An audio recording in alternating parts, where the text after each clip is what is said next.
राष्ट्र की सुरक्षा नीति का मूल भाव यही है। हम वसुधैव कुटुंबकम कहते हैं और हम धर्मो रक्षति रक्षितः का मंत्र भी दोहराते हैं। हम लाल किले से श्री कृष्ण की करुणा का संदेश भी देते हैं और उसी प्राचीर से मिशन सुदर्शन चक्र की उद्घोषणा भी करते हैं। मिशन सुदर्शन चक्र यानी देश के प्रमुख स्थानों की, देश के औद्योगिक और सार्वजनिक क्षेत्रों की सुरक्षा की ऐसी दीवार बनाना जिसे दुश्मन भेद न पाए और अगर दुश्मन दुस्साहस दिखाए तो फिर हमारा सुदर्शन चक्र उसे तबाह कर दे। साथियों, ऑपरेशन सिंदूर की कार्रवाई में भी देश ने हमारा ये संकल्प देखा है। पहलगाम के आतंकी हमले में कई देशवासियों ने अपना जीवन गंवाया। इन पीड़ितों में मेरे कर्नाटका के भाई बहन भी थे। लेकिन पहले जब ऐसे आतंकी हमले होते थे तो सरकारें हाथ पर हाथ रखकर बैठ जाती थी। लेकिन ये नया भारत है, ये न किसी के आगे झुकता है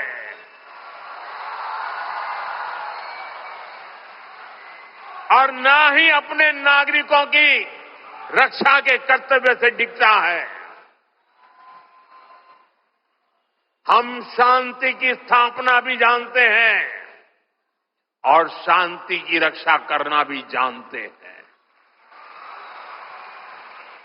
साथियों, भगवत गीता हमें कर्तव्यों का, हमारे जीवन संकल्पों का बोध कराती है और इसी प्रेरणा से मैं आज आप सभी से कुछ संकल्पों का आग्रह भी करूंगा। ये आग्रह 9 संकल्प की तरह है जो हमारे वर्तमान और भविष्य के लिए बहुत आवश्यक है। संत समाज जब इन आग्रहों पर अपना आशीर्वाद दे देगा तो इन्हें जन जन तक पहुंचने से कोई रोक नहीं पाएगा। साथियों, हमारा पहला संकल्प होना चाहिए कि हमें जल संरक्षण करना है, पानी बचाना है, नदियों को बचाना है। हमारा दूसरा संकल्प होना चाहिए कि हम पेड़ लगाएंगे। देश भर में एक पेड़ मां के नाम अभियान को गति मिल रही है। इस अभियान के साथ अगर सभी मठों का सामर्थ्य जुड़ जाएगा तो इसका प्रभाव और व्यापक होगा। तीसरा संकल्प कि हम देश के कम से कम एक गरीब का जीवन सुधारने का प्रयास करें। मैं ज्यादा नहीं कह रहा हूं। चौथा संकल्प स्वदेशी का विचार होना चाहिए। एक जिम्मेदार नागरिक के रूप में हम सब स्वदेशी को अपनाएं। आज भारत आत्मनिर्भर भारत और स्वदेशी के मंत्र पर आगे बढ़ रहा है। हमारी अर्थव्यवस्था, हमारे उद्योग, हमारी टेक्नोलॉजी सब अपने पैरों पर मजबूती से खड़े हो रहे हैं। इसलिए हमें जोर शोर से कहना है, vocal for local, vocal for vocal, vocal. साथियों, 5वें संकल्प के रूप में हमें नेचुरल फार्मिंग को बढ़ावा देना है।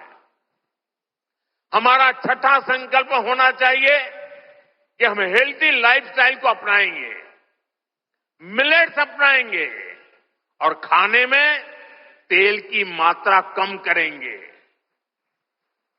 हमारा 7वां संकल्प ये हो कि हम योग को अपनाएं, इसे जीवन का हिस्सा बनाएं।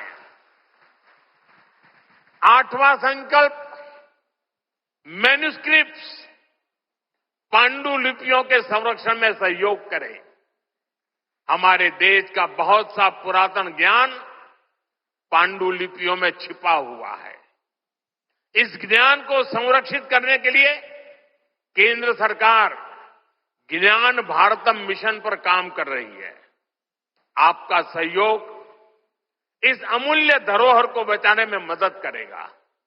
साथियों, आप 9वां संकल्प लें कि हम कम से कम देश के 25 ऐसे स्थानों का दर्शन करेंगे जो हमारी विरासत से जुड़े हैं। जैसे मैं आपको कुछ सुझाव देता हूं, 3-4 दिन पहले कुरुक्षेत्र में महाभारत अनुभव केंद्र की शुरुआत हुई है। मेरा आग्रह है कि आप इस केंद्र में जाकर भगवान श्री कृष्ण का जीवन दर्शन देखें। गुजरात में हर साल भगवान श्री कृष्ण और मां रुक्मिणी के विवाह को समर्पित माधोपुर मेला भी लगता है। देश के कोने कोने से और खास करके नॉर्थ ईस्ट से बहुत से लोग इस मेले में खास तौर पर पहुंचते हैं। आप भी अगले साल इसमें जाने का प्रयास जरूर करिएगा। साथियों, भगवान श्री कृष्ण का पूरा जीवन, गीता का हर अध्याय कर्म, कर्तव्य और कल्याण का संदेश देता है। हम भारतीयों के लिए 2047 का काल सिर्फ अमृत काल ही नहीं, विकसित भारत के निर्माण का एक कर्तव्य काल भी है। देश के हर नागरिक की, हर भारतवासी की अपनी एक जिम्मेदारी है। हर व्यक्ति का, हर संस्थान का अपना एक कर्तव्य है और इन कर्तव्यों की पूर्णता में कर्नाटका के परिश्रमी लोगों की भूमिका बहुत बड़ी है।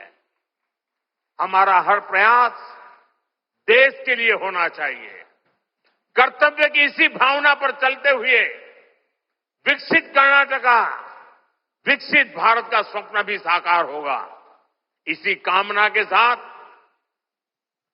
उडुपी की धरती से निकली ऊर्जा विकसित भारत के इस संकल्प में हमारा मार्गदर्शन करती रहे। एक बार फिर इस पवित्र आयोजन से जुड़े हर सहभागी को मेरी ढेर सारी शुभकामनाएं और सबको जय श्री कृष्ण, जय श्री कृष्ण, जय श्री कृष्ण।